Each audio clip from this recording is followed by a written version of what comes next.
Welcome to the Explainer. Sometimes the best way to get things done is to just ditch the mouse entirely. So today, that's exactly what we're going to do. We're taking what can feel like a really complex technical process and boiling it down to a simple, super powerful walkthrough. We're setting up a complete SAP BTP trial account from the ground up using nothing but the command line. All right, so let's get right to it. You might be thinking, why on earth would I use the command line when there's a perfectly good graphical cockpit? And that's a fair question. Look, the cockpit is awesome for exploring, for poking around, but it's manual, it's click heavy. The command line, that's a whole different ballgame. It's fast, it's scriptable, and it's just unbelievably powerful when you need to automate things or do the same setup over and over again. Okay, so to make this happen, we're going to be using two key tools. It's really important to get the difference between them. First, you've got the BTP CLI. I want you to think of this as your architect's tool. It's for the big picture stuff, managing the high-level structure of your account.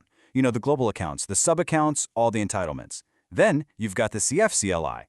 This is more like your workshop foreman's tool. It's for working inside that structure you just built, managing the actual application environment, things like orgs, spaces, and services. So, here's our build plan for today. We'll start with the power of the command line. Then we'll get connected to your account, build out the basic structure, assign the resources and permissions it needs, and then launch a Cloud Foundry space. And finally, we'll look at where your CLI journey can go from there. Sound good? Let's go. All right, part 2, connecting to your account. This is all about laying the blueprint and the foundation. Okay, first things first, we have to log in, right? So you'll run BTP login. That command handles all the secure authentication for you. Super simple. And as soon as you're in, you can run this next one, BTP get_account/global account. This is basically your first handshake with the system. It just confirms all the details of your main global account so you know you're in the right place. Okay, and this is where it starts to get really cool. Check this out. With just one simple command, BTP list accounts/available region, you can immediately survey your entire territory. You get a list of every single global region available to you where you can deploy your stuff. It's instant visibility. And look at the kind of info you get back. It's not just a boring list of region codes like US 10. No way! You see the available environment, like if you can run Cloud Foundry or Kaima there. And this is huge. You even see the infrastructure provider underneath it all. Is it AWS? Is it Azure? GCP? It's all right there. For planning your deployments, it's invaluable. Okay, foundation is in place. So now it's time for part 3, building your account structure. Let's frame the headquarters.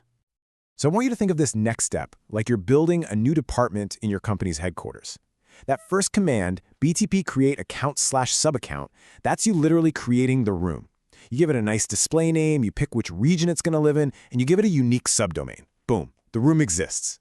But, a department needs a manager, right? That's what the second command does. You assign the subaccount administrator role to a specific user. And just like that, you've handed them the keys. All right, let's get into part 4. We've got our new department, but it can't really do anything yet. It needs power and utilities. So now we're assigning resources and permissions. So before we can give our new department a budget, we kind of need to check the company's main bank account, right? See what's even available? That's exactly what this command does. BTP list accounts/entitlement shows you everything. Every service, every application that your entire global account is allowed to use, plus how much of it you have. It's your master inventory. Okay, now we get to do the fun part, the actual allocation.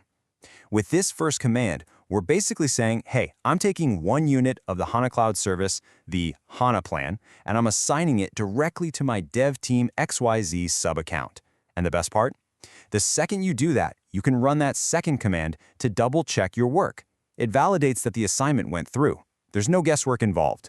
You know for sure it's there. So let's recap. We have a subaccount. It's got an administrator. It's got resources assigned to it. It's fully provisioned. Now it's time for part 5, launching a Cloud Foundry space. This is where we build the actual assembly line for our developers. And just to be clear, we are still using our architect's tool for this, the BTP CLI. The single command here is a big one. It reaches into that subaccount we made, and it creates a brand new Cloud Foundry environment instance. Now, you can basically think of this as the high-level organization, or org, that's going to hold all of our applications. Okay, this right here is a really important moment. We've done all the high-level architectural work. The account structure is built. The foundation is solid. But How do we actually get inside and start developing? How do we work in that environment we just spun up? Well, this is the moment we switch tools. It's time to put down the architect's blueprints and pick up the foreman's tools. Say hello to the Cloud Foundry CLI, or CFCLI. This tool is specifically designed, it's purpose-built for interacting with everything inside that Cloud Foundry structure we just created. And with our new tool in hand, the process is actually pretty straightforward. First step, you run CF login to get access to that Cloud Foundry org we made. Next, you create a space. Now just think of a space as a dedicated workshop for one specific project, like the Q3 project here. And finally, you assign roles. You give people the keys they need, whether that's an org manager or a space developer, so your team can actually get to work. Okay, we are so close. We have a fully configured environment. So for our last section, let's see what this journey has enabled. What's next? And just like that, your environment is live, it is ready to go. Right now, you could run CF Marketplace and see every service you can use. You could fire up a new database with CF Create Service. You can check on what's running with CF Services. The assembly line is officially open for business. And there you have it. I mean, think about what we just did. In just a handful of commands, we went from absolutely nothing, a blank slate, to a fully configured, secure, and resource-enabled BTP development environment. And the best part? We didn't touch a graphical interface, not even once. But you know, this whole process, it's not really about a one-time setup. The real power here is that it's a scriptable, repeatable foundation. Every single command we just ran can be thrown into a script. That means you can create identical, perfect environments on demand anytime you want. So that leaves me with one final question for you to think about. Now that you know how to build an entire environment with just a few lines of code, what are you going to automate next?